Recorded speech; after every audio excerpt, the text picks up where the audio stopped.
Ignition sequence start. 6, 5, 4, 3, 2, 1, 0. Liftoff. We have a liftoff.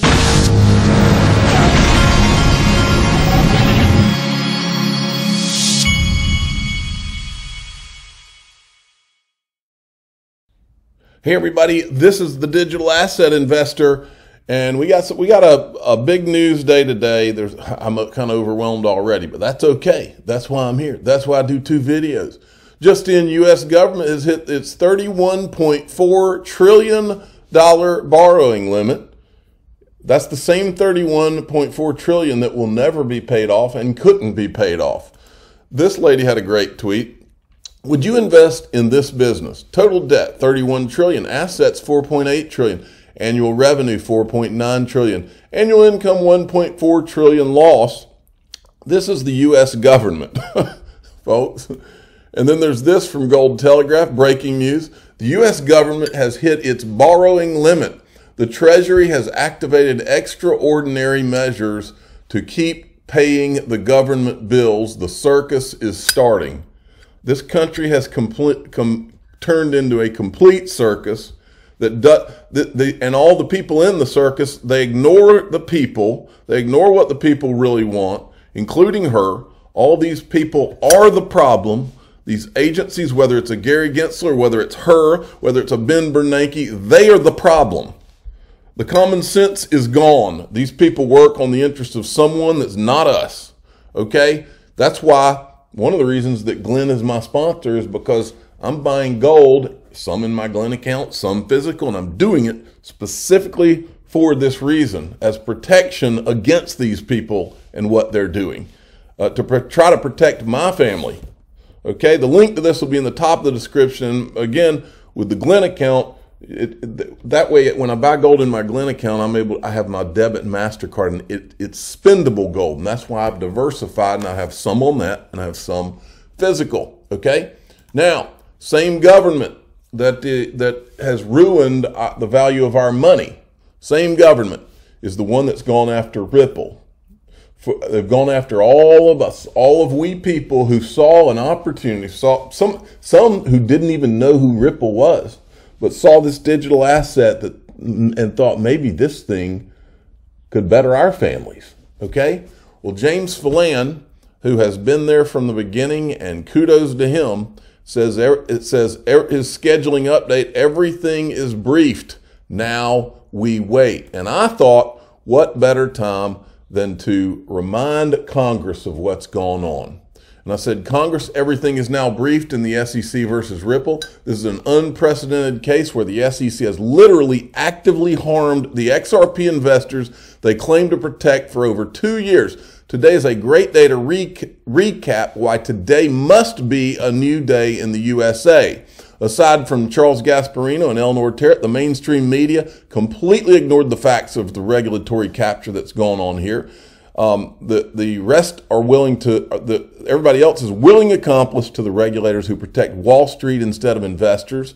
We were forced to fight this battle at the grassroots in social media, just as the Minutemen fought. And, you know, as I was typing this about the Minutemen, I'm referring to back in the Revolutionary War. One of my favorite stories was how the Minutemen, literally, these were just farmers who would pick up their guns and they would hide behind trees while the British Army would march in formation, and it was the only way that they could fight them. Well, I see what we've done in the Ripple case is very similar. We're not these high-powered lawyers and all. We're just people who want something better for our families, and we realize what this is. This is a government who is coming after the people. It is all these high-dollar lawyers who are trying to help their buddies on Wall Street and all these Wall Street firms and maybe China. Don't forget that. And we were in a position where we had no choice but to fight. None of us wanted this fight. I said that this case has been a sham from the word go, and the people involved need to be held accountable. These regulatory agencies have lost their mission in favor of interests that have nothing to do with protecting investors, and everybody knows it. I copied all these Congress people on this so that they can be copied. Now, this is the video of what really happened that was put together by John Deaton and his law firm, Crypto. It's crypto-law.us if you want to go to their website and check out. They've got everything on this case. And this is, but this is the little cartoon commercial they put out. Many of you haven't seen it, and you're going to see it today, just to remind you of what this SEC has done to the same investors that they're supposed to protect. Gary Gensler, Jay Clayton, Bill Hinman. Say you did your research and invested in an asset you knew a lot about, owned by millions of people and billions of units trading on markets around the world. And you played by the rules as you knew them. But then one day, your investment was wiped out. This really happened to millions of ordinary people who invested in or built their business with the cryptocurrency XRP. But it wasn't because of a scam or fraud or market volatility. It was because of the U.S. Securities and Exchange Commission. The SEC claimed in a lawsuit that the XRP token is an unregistered investment in a company called Ripple that uses the token. Most XRP holders had never even heard of Ripple, so they looked into it. XRP holders discovered that SEC officials Jay Clayton and William Hinman both have financial ties to XRP's major competitor, Ethereum. In fact, in 2018, while he was still working for the government, Hinman gave a speech that was largely written by lobbyists declaring that Ethereum's cryptocurrency, Ether, is not a security. Ether's price skyrocketed, more than 600% since then. And Hinman? Well, he sat in his government office and collected $15 million from a law firm that promotes Ethereum. The same factors Hinman used to argue a free pass for Ether could better be applied to XRP. And yet when XRP users asked the SEC for regulatory clarity, they never got a straight answer. Instead, on his last day at the SEC, Jay Clayton filed suit against Ripple, causing the value of XRP to plummet, and with it, many investors' hopes. While XRP holders are waiting for a long court case to play out, Hinman is a senior partner with the billionaire Ethereum investors who helped write his speech. And Clayton is working for a hedge fund that made $1 billion bet on Bitcoin and Ether. The SEC shouldn't get to pick winners and losers, which is why tens of thousands of XRP holders have entered the lawsuit as friends of the court against the SEC. The outcome of this court case will influence the future of regulation for all cryptocurrencies in the United States. If the SEC wins, what happened to XRP could happen to every crypto coin. But even more troubling would be letting political appointees from any party have more control over your investments than you do yourself. Government regulators have to level the playing field, not unfairly tip the scale for their friends. For more information and to join the fight, visit Crypto Law at crypto-law.us. If the SEC is not going to protect us, then we have to stand up for ourselves. Yes, sir. Just like the Minutemen did. What's even more sad about this country now is that as I was typing that about the Minutemen from the Revolutionary War, it occurred to me, I learned that in the history books when I was growing up. It wouldn't surprise me a bit in this sick country we live in now if they had somehow erased that so that these government people don't have to worry about people rising up anymore. I wouldn't put that past these sickos at all. Now, I love this from Wheezy. All hell will break loose when those emails are released. Ripple CEO says people will be stunned at the SEC's behavior when Hinman's emails come to light. I still say, even Brad Garlinghouse acts like he doesn't think there will be a settlement.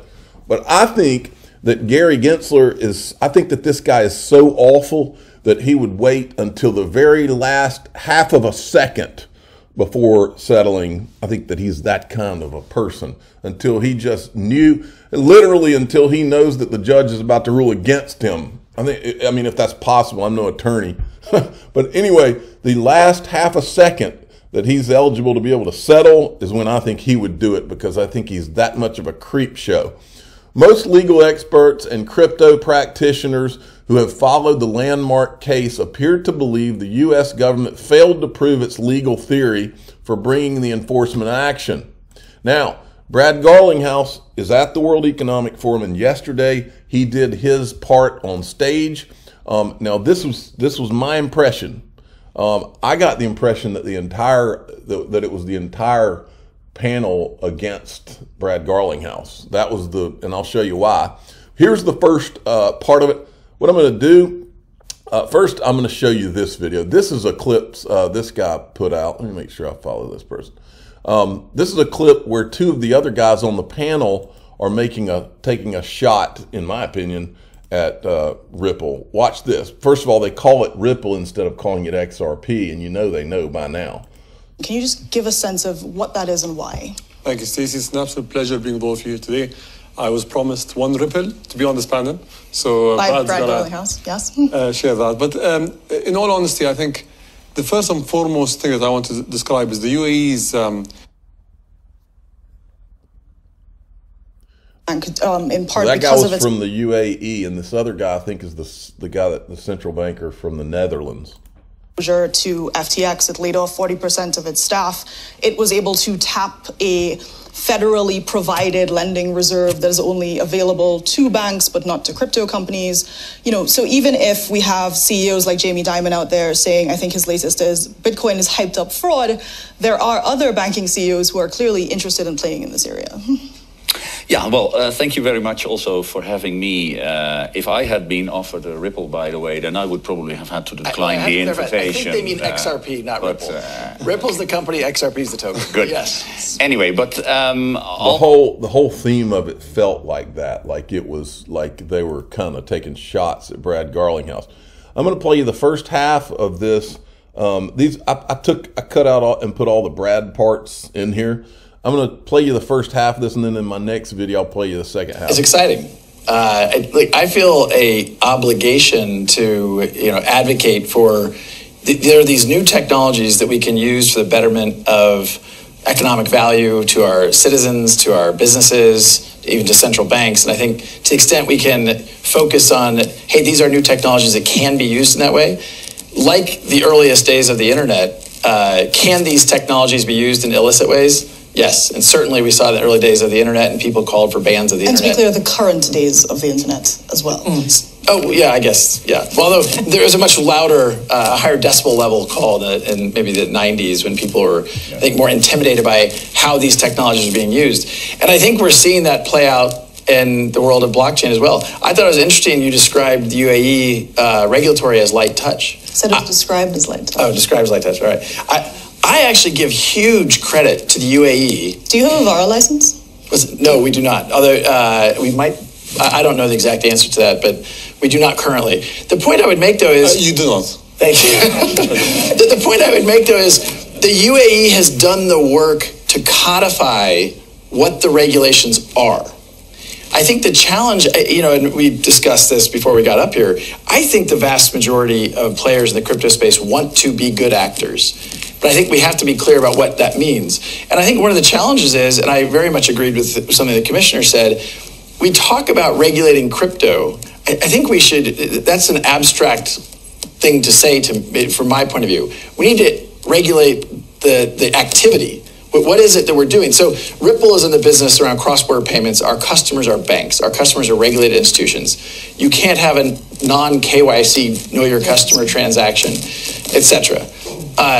There are lots of regulations around payments, like know your customer, like AML, anti-money laundering, like OFAC compliance in the United States, etc., anti-terrorism finance. So I think when we say crypto is not regulated, I hear that and I think, I don't know what that means. Like Ripple's a very regulated company in lots of different jurisdictions, not yet in UAE perhaps, although I don't know the exact status in UAE.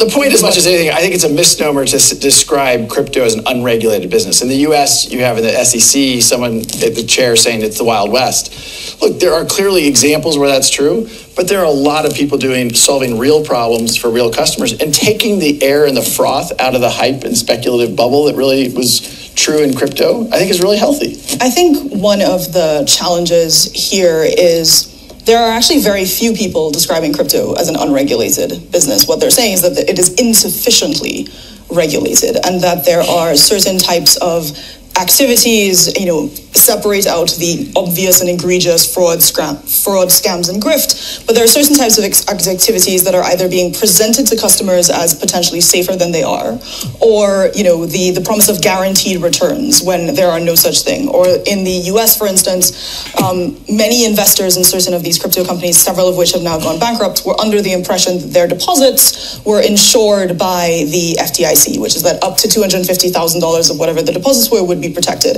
And that was an impression that was in a lot of ways encouraged by the marketing and the advertising of certain types of these entities. But we have laws about that, right? And now, well, frankly, I think instead of going after Kim Kardashian for promoting that case was dismissed. But I didn't actually know that. I think she's wrong. I don't think that was, as I recall, that wasn't. It may have been settled. She paid like $1 million to settle it, and then this woman's calling that dismissed. I think that's called a settlement. The things you're describing, and even we talked to again backstage, like if there's fraud, we have laws about that in major jurisdictions. I guess my comment and reaction there is only what I've read. I saw this week that the 3 Arrows Capital guys are raising a distressed crypto debt fund. That made me scratch my head a little bit. I think about this as analogous to, when a hedge fund blows up, Bernie Madoff, we should look at, what went wrong there? Why didn't we see that coming? I think what happened with FTX is a very, very similar, very analogous to what happened with Madoff. Well, Sam Bankman-Fried. But these guys, there was two things I was feeling in that interview. First thing, just like, remember, it all goes back to Charles Hoskinson. Look, regardless of whether people are right or wrong about there being a settlement or some date that they said they heard or whatever, they heard something. Charles Hoskinson heard somewhere that the decision in Ripple would be or a settlement would be really bad for the rest of the industry. If it's good for Ripple but it's bad for the rest of the industry, that would mean clarity to me, that would mean clarity for XRP. But these people are all acting like a bunch of people who are almost a little irritated that Brad Garlinghouse is so confident. It's almost like they know something we don't. And that could be totally off, but that's what it feels like. Now I'm going to play the second half of that after in the next video. I'm the digital asset investor. I'm not an investment advisor. This is for entertainment purposes only. Please subscribe, hit the like button, and tell your friends and family that I feel like there is some tension here. I just do.